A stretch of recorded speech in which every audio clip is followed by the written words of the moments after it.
नमस्कार, आध्यात्मिक दर्पण में आप सभी का एक बार फिर स्वागत है। पेश है आज की खास खबरें। गणतंत्र परेड में भैरव बटालियन और मिसाइल सहित दुनिया देखेगी भारत की ताकत। गणतंत्र दिवस पर दिल्ली पुलिस की कड़ी सुरक्षा, एआई तकनीक से होगी परेड की निगरानी। उत्तर प्रदेश दिवस पर बड़ी सौगात, एक जनपद एक व्यंजन योजना बनेगी उत्तर प्रदेश की ताकत। श्री राम की नगरी को मिली नई पहचान, रामायण वैक्स म्यूजियम बनकर हुआ तैयार। शिमला से केदारनाथ तक बिछी सफेद चादर, पर्यटक हुए रोमांचित, बर्फ ने लौटाई रौनक। कलाकार वेलफेयर ट्रस्ट ने धूमधाम से मनाया वसंतोत्सव, गूंजा मां शारदे का गुणगान। अब खबर विस्तार से। भैरव बटालियन की पहली झलक, बाज और मिसाइलों संग गणतंत्र दिवस परेड में दिखेगा शौर्य। नई दिल्ली से आध्यात्मिक दर्पण संवाददाता सचिन कुमार की रिपोर्ट। इस बार गणतंत्र दिवस की परेड बेहद खास होने जा रही है। देश की राजधानी में होने वाली ऐतिहासिक परेड में भारत की सैन्य ताकत का ऐसा प्रदर्शन होगा जिसे पूरी दुनिया देखेगी। पहली बार परेड में भैरव बटालियन की धमाकेदार एंट्री होगी, जो भारतीय सेना के शौर्य, साहस और रणनीतिक क्षमता का प्रतीक मानी जाती है। आसमान में बाज की तरह चौकस वायु शक्ति और जमीन पर घातक मिसाइल सिस्टम, परेड में भारत की त्रिशक्ति का अद्भुत संगम देखने को मिलेगा।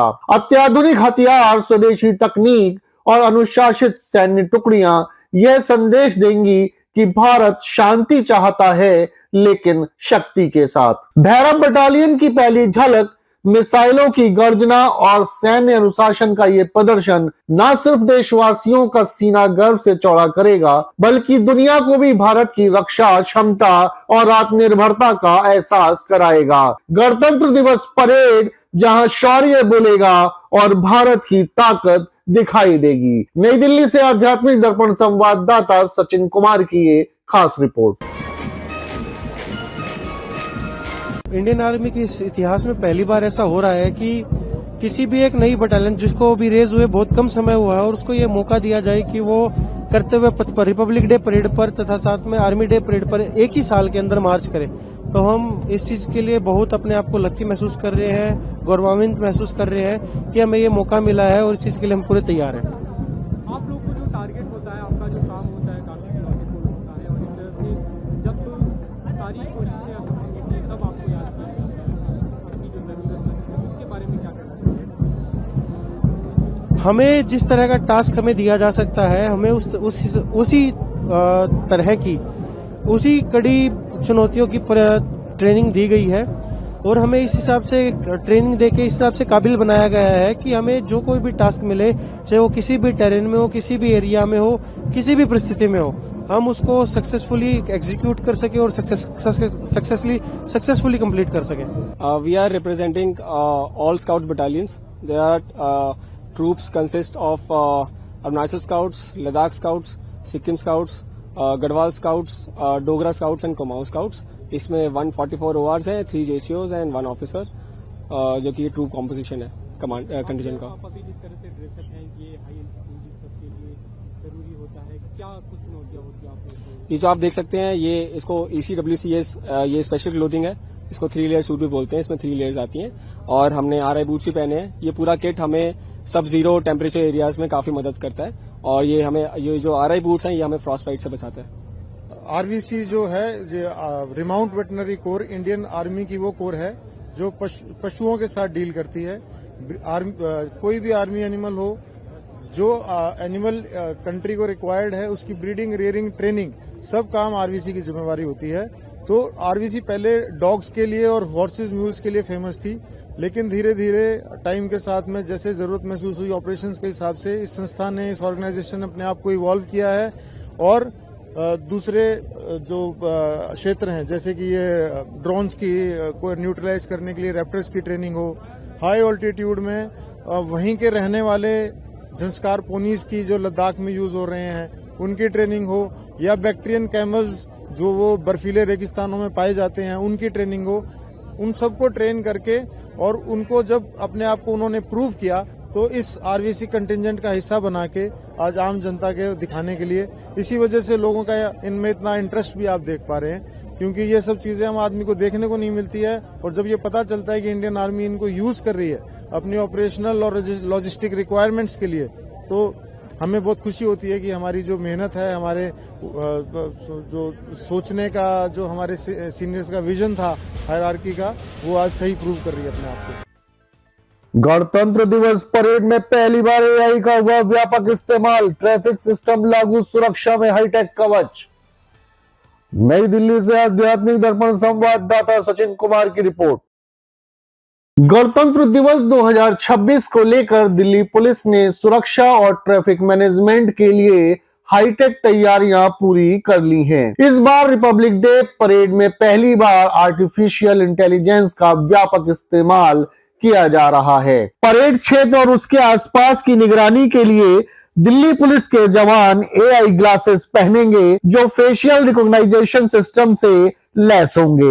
इन चश्मों के जरिए संदिग्ध चेहरों की पहचान तुरंत की जा सकेगी और आतंकियों के डेटाबेस से मिलान कर सुरक्षा को और भी मजबूत किया जा रहा है। वहीं परेड देखने आने वाले दर्शकों की सुविधा के लिए क्यूआर कोड आधारित स्मार्ट ट्रैफिक सिस्टम लागू किया गया है। पार्किंग पास के पीछे मौजूद क्यूआर कोड स्कैन करते ही मोबाइल पर एनिमेटेड ट्रैफिक रूट वीडियो मिल जाएगा, जिससे दर्शक बिना किसी परेशानी के सीधे पार्किंग तक पहुंच सकेंगे। इतना ही नहीं, गूगल मैप्स के जरिए भी बंद रास्तों से बचाते हुए सीधे पार्किंग तक मार्गदर्शन प्राप्त होगा। कुल मिलाकर इस बार गणतंत्र दिवस परेड न सिर्फ भव्य होगी बल्कि एआई तकनीक के सहारे पहले से ज्यादा सुरक्षित और सुव्यवस्थित भी होगी। नई दिल्ली से आध्यात्मिक दर्पण संवाददाता सचिन कुमार की ये खास रिपोर्ट। ये स्मार्ट चश्मे चेहरा पहचानने की तकनीकी से लैस हैं। ये चश्मे भीड़ के बीच छिपे अपराधियों और राष्ट्र विरोधी तत्वों की तुरंत पहचान करने में सक्षम हैं।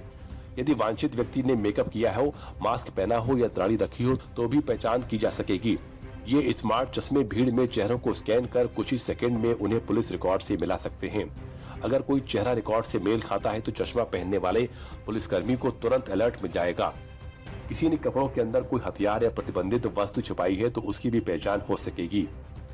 इन चश्मों को परेड रूट, प्रमुख एंट्री पॉइंट्स और चौराहों पर तैनात पुलिसकर्मी पहनेंगे। FRS जो कैमरे फिक्स लगे हुए हैं उनके साथ में तो हमारा स्टैंड अलोन सिस्टम है जो इंटरनेट से नहीं जुड़ा हुआ है, उसके अंदर होगा। उसके अलावा वियरेबल ग्लासेस में इंडिविजुअल मोबाइल के अंदर हम ये डेटाबेस डालेंगे जो भी इंटरनेट से कनेक्टेड नहीं होगा। तो स्टैंड अलोन सिस्टम में हर एक मोबाइल के अंदर अपना इंडिविजुअल डेटाबेस जिप फाइल में इसके अंदर डाला हुआ है। इस डेटाबेस को एल्गोरिथम में डिफरेंट तरीके से ट्रेन कर लिया गया है कि अगर किसी भी तरीके से आदमी, चाहे वो 20 साल पहले का हो या अभी का हो, कैसा दिखाई देगा, उसके दाढ़ी मूछ हो या बड़े बाल हो, उसके चेहरे पे कट हो, तो उस तरीके से वो दिखाई देगा। इसके अंदर एक और फीचर है कि अगर किसने फेस मास्क भी पहना हुआ है या फोटो है तो उसको भी वो आइडेंटिफाई करने में सक्षम होगा। इसके अंदर एक ऐप है, एक XYZ मतलब कोई भी ऐप है, उस ऐप के थ्रू ये कनेक्टेड है। इसके अंदर एक हमारा डेटाबेस है, अगर इसमें ऐप वो नहीं होगी तो ये कनेक्ट नहीं हो पाएगा। और अगर आप किसी और फ़ोन से इसको कनेक्ट करना चाहेंगे तो वो नहीं हो पाएगा, क्योंकि पहले फेस रिकॉग्निशन मांगता है। Faces on the basis of the structure of the face, basically दाढ़ी वगैरह बढ़ा लिए या हटा लिए तो it will partially detect the thing, at least red हमें शो कर देगा and then will verify that person. उसके बाद हमारे साथ टीम्स रहेंगी एंड हम उनको आराम से लेके जाएंगे। विल वेरीफाई हिज आइडेंटिटी को वेरीफाई करने के बाद ही फर्दर अगर कुछ सस्पेक्ट है तो will follow the law, as per law will take the necessary action. देखिए, दिल्ली ट्रैफिक पुलिस की पूरी तैयारी है और उस दिन जितनी भी स्ट्रेंथ है ट्रैफिक की वो सारी की सारी रोड पे रहेगी और ट्रैफिक को मैनेज करेगी। और बाकी तो देखिए, ये राष्ट्र पर्व है और हम लोगों का ध्येय यही रहता है कि लोगों को सहूलियत रहे, तो इस बार हमने टेक्नोलॉजी का भी इस्तेमाल किया है। जब भी कोई इनवाइटी जो परेड देखने आ रहा है वो आएगा तो उसको इन्विटेशन के साथ एक और पेपर भी मिलेगा। उस पेपर पे हमारा QR कोड रहेगा और जैसे आप उस QR कोड को डाउनलोड करेंगे तो एक वीडियो चल जाएगा, एनिमेटेड वीडियो। वो वीडियो आपके पार्किंग लेवल के हिसाब से आपको किस रूट से आना है और कहाँ आपको उतरना है और गाड़ी कहाँ पार्क होनी है वो सब बताएगा। उनको भी अपने रोड रिस्ट्रिक्शंस क्लोजर्स के बारे में बता दिया था, तो उसके हिसाब से उन्होंने अपने ऐप में चेंज किया है। और ट्रैफिक पुलिस ने इस बार 12 हेल्प डेस्क भी बनाई हैं, तो उनकी भी आप मदद ले सकते हैं। उत्तर प्रदेश दिवस पर मिली नई सौगातें, एक जनपद एक व्यंजन और सरदार पटेल औद्योगिक क्षेत्र योजना की हुई शुरुआत। लखनऊ से आध्यात्मिक दर्पण संवाददाता कुमार वंश की रिपोर्ट। उत्तर प्रदेश दिवस के पावन अवसर पर लखनऊ में आयोजित भव्य समारोह में प्रदेश की प्रगति और गौरव का शानदार स्वरूप देखने को मिला। इस कार्यक्रम में केंद्रीय गृह एवं सहकारिता मंत्री अमित शाह की गरिमामयी मौजूदगी में 2 अहम योजनाओं का शुभारंभ भी किया गया। एक जनपद एक व्यंजन और सरदार पटेल औद्योगिक क्षेत्र। इसी दौरान सीएम युवा के तहत उत्कृष्ट प्रदर्शन करने वाले 5 जनपदों को भी सम्मानित किया गया। साथ ही विकसित भारत की संकल्पना में योगदान देने वाली विभूतियों को उत्तर प्रदेश गौरव सम्मान से भी सम्मानित किया गया। समारोह स्थल राष्ट्र प्रेरणा स्थल ने इस अवसर को और भी खास बना दिया, जहां प्रदेश की प्रगति और संस्कृति का मिलन साफ झलक रहा था। कार्यक्रम का एक और आकर्षक पहलू रहा लोक संगीत और लोक नृत्य का रंगारंग आयोजन। उत्तर प्रदेश की विविध लोक परंपराओं की झलक प्रस्तुत करते हुए कलाकारों ने भारतीय संस्कृति की समृद्ध विरासत को मंच पर जीवंत कर दिया। इस अवसर पर बड़ी संख्या में लोग मौजूद रहे और पूरे कार्यक्रम में उत्साह और गर्व का भाव साफ दिखाई पड़ा। लखनऊ से आध्यात्मिक दर्पण संवाददाता कुमार वंश की ये खास रिपोर्ट। जब 2018 में उत्तर प्रदेश ने पहली बार अपनी स्थापना दिवस के कार्यक्रम को आयोजित किया था, तब प्रदेश के माननीय राज्यपाल के रूप में आदरणीय श्री राम नाईक जी थे और आदरणीय प्रधानमंत्री जी और आदरणीय गृह मंत्री जी उस समय भारतीय जनता पार्टी के राष्ट्रीय अध्यक्ष थे। उनकी प्रेरणा से हम लोगों ने परंपरागत उद्यम को वन डिस्ट्रिक्ट वन प्रोडक्ट के रूप में आगे बढ़ाया था। आज यह आत्मनिर्भर उत्तर प्रदेश की एक नई ताकत बनी है और आत्मनिर्भर भारत में अपना योगदान दे रहा है। और आज हम सब आदरणीय गृह और सहकारिता मंत्री जी के कर कमलों से हम लोगों ने अभी वन डिस्ट्रिक्ट वन कुजीन यानी एक जनपद एक व्यंजन यह योजना आज लागू की है। 75 जनपदों में 75 प्रकार के भोजन सामग्री, खाने की सामग्री, अब ये उत्तर प्रदेश की भी एक नई ताकत बनेगी। अच्छा भोजन, हाइजीन युक्त भोजन, खाद्य सामग्री मिलेगी। मिलेट से बनी हुई, श्री अन्न से बनी हुई सामग्री लोगों को प्राप्त हो सके। स्थानीय उत्पाद को हम लोग जियो टैग कर सके और फिर इसके माध्यम से उसे वैश्विक पहचान दिला सके, उसकी पैकेजिंग की, उसकी ब्रांडिंग की और उसकी डिजाइनिंग को, वैश्विक मांग को, देश की मांग के अनुरूप उस प्रकार की प्रोडक्ट को हम यहां से एक्सपोर्ट कर सकें। यह एक अवसर अब हर व्यंजन के लिए भी उत्तर प्रदेश के अंदर प्राप्त होगा। और यहां पर आज व्यंजन मेला लगा है। मैं 2017 को याद करना चाहता हूं। हम लोग दिल्ली में यूपी का घोषणा पत्र बनाते थे। वन डिस्ट्रिक्ट वन प्रोडक्ट की कल्पना दिल्ली के भारतीय जनता पार्टी के घोषणा पत्र में डाली। तब हमारे साथी कहते थे कि साहब ये उत्तर प्रदेश में हो पाएगा, मगर हमारी डबल इंजन सरकार का चमत्कार देखिए। वन डिस्ट्रिक्ट वन प्रोडक्ट केवल उत्तर प्रदेश में नहीं, यहां से सीखते हुए पूरे भारत के अंदर आज फैल चुका है। और हमारे कई कारीगरों के लिए, युवाओं के लिए, महिलाओं के लिए, माताओं के लिए रोजगारी का साधन बना है। और आज यहां पर हर जिले का एक व्यंजन तय कर व्यंजन मेला भी लगाया है। मैं देख कर आया हूं मित्रों, मैं उत्तर प्रदेश के हर मंडल में घुमा हूं। उत्तर प्रदेश का विश्व प्रसिद्ध स्वादिष्ट व्यंजन आज पूरी दुनिया को एक प्रकार से फिर से प्रस्तुत करने का काम उत्तर प्रदेश सरकार ने किया है। मैं बहुत बहुत बधाई देना चाहता हूं। लेते हैं एक छोटा सा ब्रेक, आप कहीं मत जाइएगा, देखते रहिए आध्यात्मिक दर्पण। 77वां गणतंत्र दिवस के अवसर पर बरेली के हमारे जनमानस, माननीय जनता, सम्मानित जनता, पर्यटन उद्योग से जुड़े हुए हमारे hoteliers, tour operators, travel trade से जुड़े हुए लोगों को मैं गणतंत्र दिवस की अवसर पर हार्दिक शुभकामना और बधाई पर्यटन विभाग की तरफ से देता हूं। और आशा करता हूं कि विगत माहों से जो मार्गदर्शन आप सब लोगों से मिला है, वो आगे भी मार्गदर्शन मुझे मिलता रहेगा और पर्यटन विकास की गतिविधियाँ इसी प्रकार से बरेली में चलती रहें और आगंतुक पर्यटकों के आगमन में वृद्धि हो, जिससे कि जनपद में रोजगार सृजन और पूंजी निवेश की भी संभावनाएं अत्यधिक बढ़ती रहे।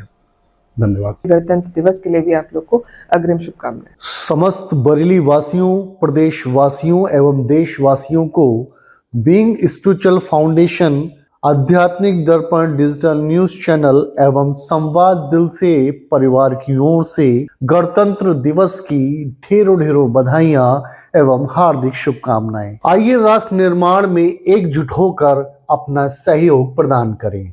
जय हिंद, जय भारत। बॉम्बे हौजरी एवं सेठी एंड सन्स परिवार की ओर से आप सभी बरेली वासियों, प्रदेश वासियों एवं देशवासियों को गणतंत्र दिवस की ढेरों ढेरों हार्दिक बधाइयां एवं शुभकामनाएं।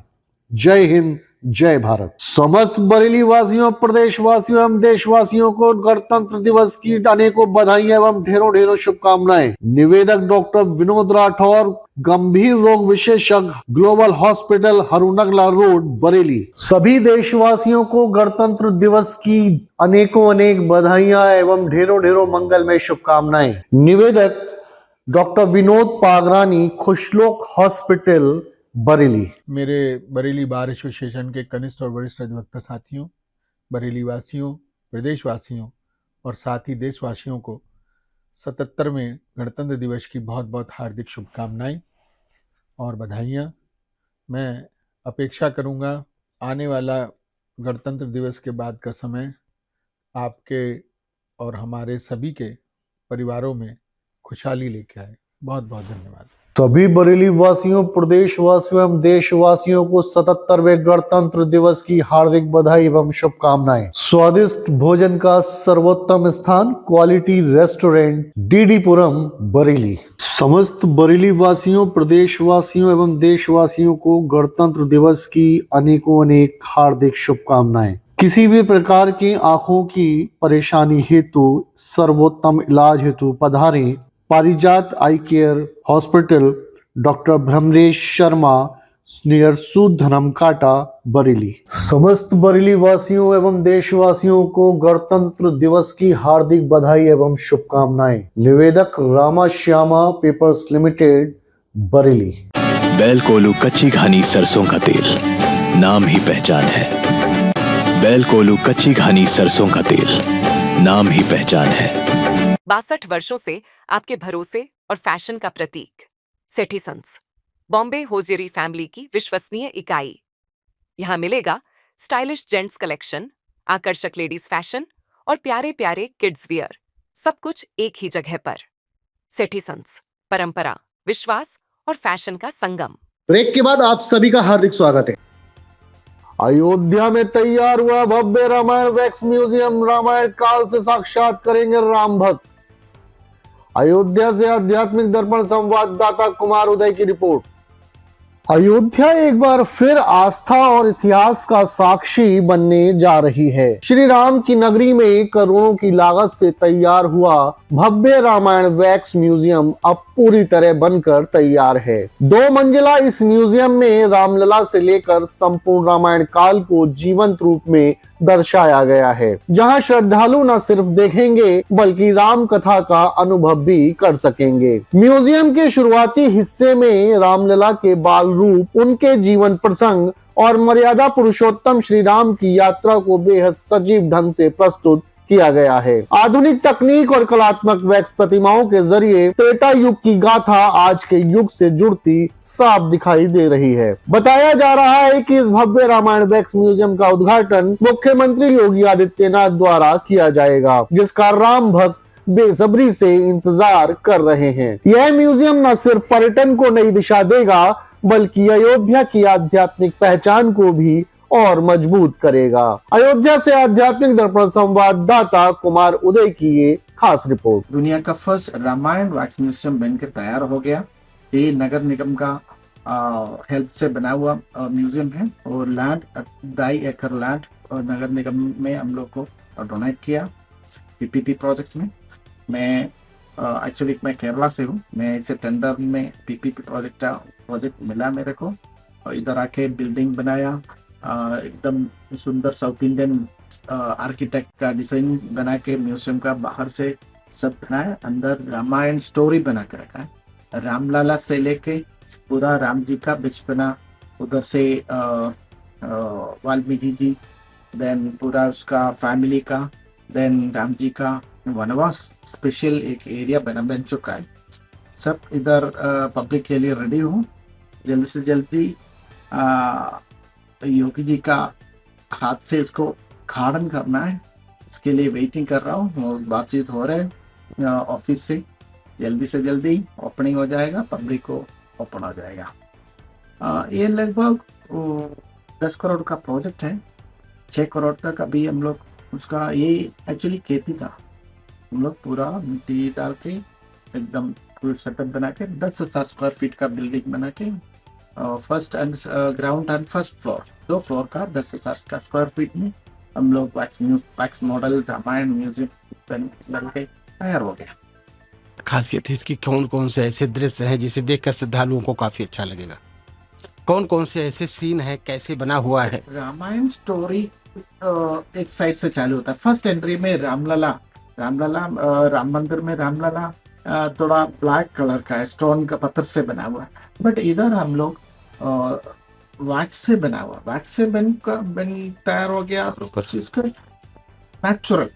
नेचुरल कलर, बाल, हेयर, उसका आईज, ड्रेस पूरा ओरिजिनली देंगे। सो उसका फर्स्ट साइड में, फ्रंट साइड में रामलला है, देन लेफ्ट साइड से हम लोग उसका स्टोरी वाल्मीकि जी रामायण लिख रहे। फर्स्ट सीन उसका पूरा आश्रम बैकग्राउंड, उसका झाड़ पेड़ सब सेटअप करके रखा है। देन राम जी का बाल्यावस्था दिखा रहे थे, उसका छोटा राम जी का 5 साल का छोटा राम जी को बनाए। देन उसका दशरथ जी का पैलेस दिखा रहे। देन सीता स्वयंवर, देन वनवास के लिए राम जी, सीता माँ, लक्ष्मण जी सब लोग निकल पड़ते हैं। देन उसके बाद वनवास का एक बड़ा स्टोरी बना कर रखा है। देन पंचवड़ी एक बिग सी, वो सब लोग को इतना थोड़ा देर उधर बैठ के आराम कर सकता है, वो हिसाब से हम लोग पंचवड़ी बना के रखा है। सो देन रावण, हनुमान जी का 3-4 पोस्टर्स है। देन लव कुश, फाइनल सीन लव कुश का भी बनाया। देन इसको साथ ये फर्स्ट पेज है। सेकंड पेज इसका वनवास का और एलाबोरेटेड एक स्टोरी आएगा। पहाड़ों पर ताजा बर्फबारी, सैलानियों से गुलजार हुआ हिमाचल, उत्तराखंड, कश्मीर, पर्यटन को मिली रफ्तार। जम्मू कश्मीर से आध्यात्मिक दर्पण संवाददाता कुमार निशांत की रिपोर्ट।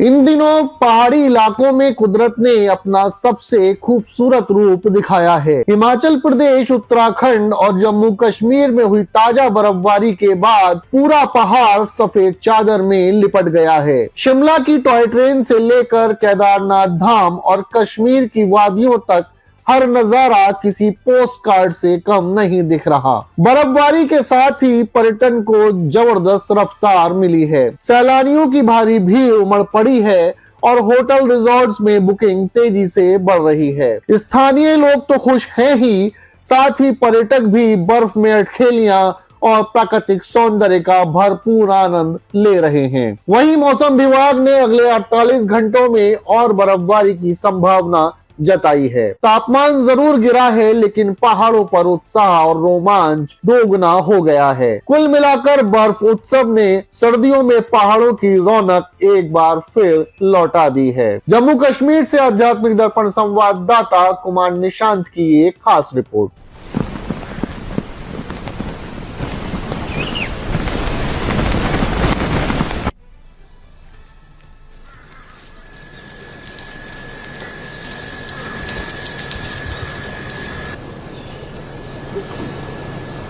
मैं पहली बार बर्फ़ के ऊपर से जा रहा हूँ, तो एक्सपीरियंस तो मेरे पास है नहीं। अब हाँ, ये सोच के आए थे कि हमको बर्फ़बारी देखना है, तो वो मेरी मुराद पूरी हो गई और मैं बहुत खुश हूँ। हाँ, अलग सा अनुभव होगा, ये लोगों को शेयर करेंगे कि भाई आप शिमला जाओ और बढ़िया टॉय ट्रेन से जाओ, बर्फ़बारी देखो।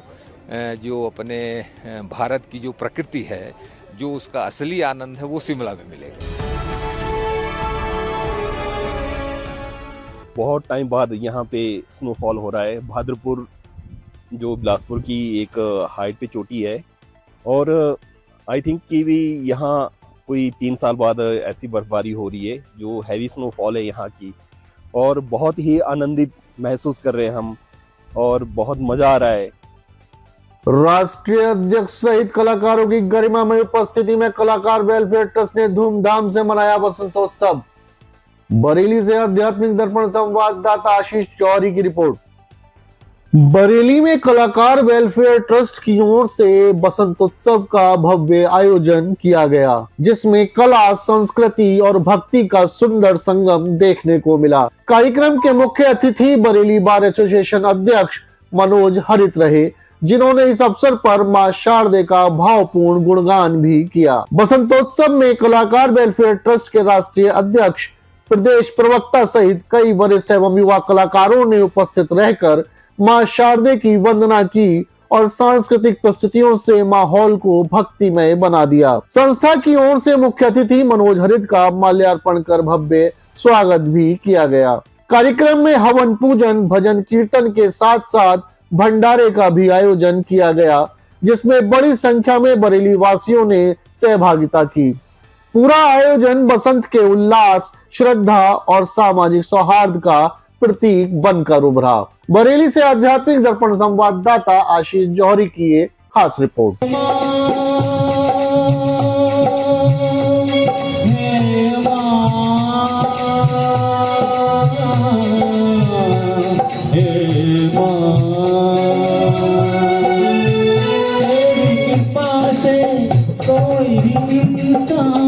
कलाकार बन जाए, कलाकार बन जाए,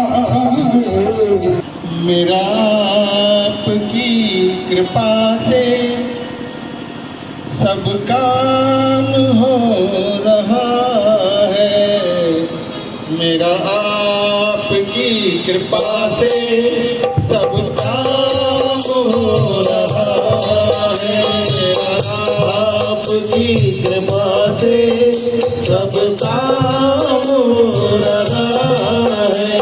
करते हो तुम कन्हैया, करते हो तुम कन्हैया, मेरा नाम हो रहा है, तेरी आपकी कृपा से सब काम हो रहा है। कलाकार वेलफेयर ट्रस्ट का ये बसंत पंचमी का कार्यक्रम और आपका यहाँ आना किस तरह से दिखता है? नहीं, मैं तो ये कलाकार वेलफेयर ट्रस्ट से बहुत समय से जुड़ा हुआ हूँ, और अमरीश कटेरिया इसके जो संयोजक हैं, उन्होंने जिस तरीके से वेलफेयर के काम किए हैं, खासतौर से डिस्ट्रिक्ट हॉस्पिटल, खासतौर से मानसिक हॉस्पिटल में फ्री ऑफ कॉस्ट ये लोग अपनी तरफ से उनका खाने का, जो गरीबों और जो मरीज आते हैं उनका वितरण करते हैं, उसमें लगे रहते हैं।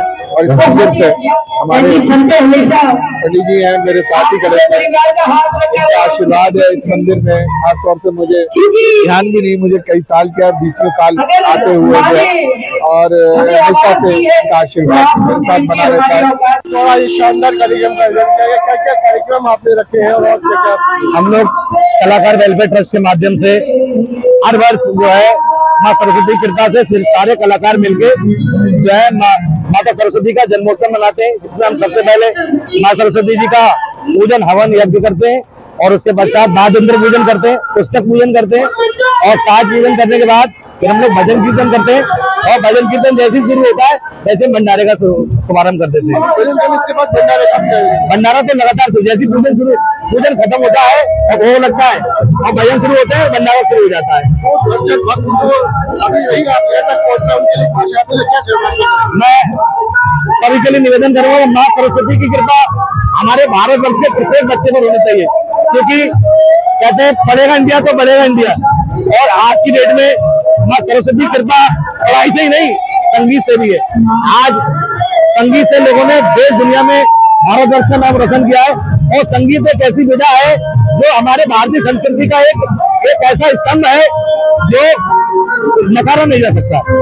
मेरा सभी देशवासियों को बसंत पंचमी के पावन पर बहुत बहुत शुभकामनाएं, बधाई, मां का आशीर्वाद। हमारे कलाकार वेलफेयर ट्रस्ट के सभी पदाधिकारियों की तरफ से आप सबको शुभकामनाएं। मां सरस्वती की कृपा सब पर सदैव बनी रहे, ऐसी कामना भावना है। जुड़े रहे आध्यात्मिक दर्पण के साथ, सब्सक्राइब करें एवं बेल आइकन दबाएं।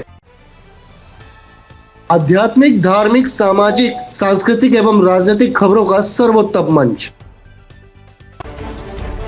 आध्यात्मिक बुलेटिन के प्रायोजक थे राष्ट्रीय ग्रुप ऑफ इंस्टीट्यूशन, उज्जवल भविष्य की गारंटी, ग्लोबल हॉस्पिटल, बेहतर स्वास्थ्य की नई पहचान, गंगा ज्योति आई हॉस्पिटल, आपकी आंखों का सच्चा साथी, बॉम्बे हॉजरी, गुणवत्ता और विश्वास का प्रतीक।